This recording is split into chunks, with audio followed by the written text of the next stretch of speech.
Operation Epic Fury may have become one of the most expensive U.S. airstrike campaigns in recent years.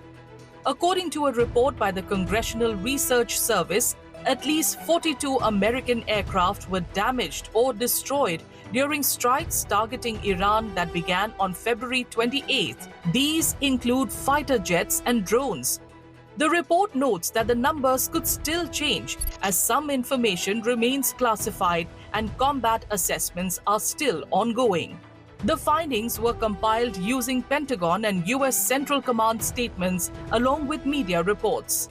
During a congressional hearing on May 12th, the Pentagon told Congress that operations linked to Iran had already incurred costs of nearly $29 billion, driven largely by the repair and replacement of damaged military equipment.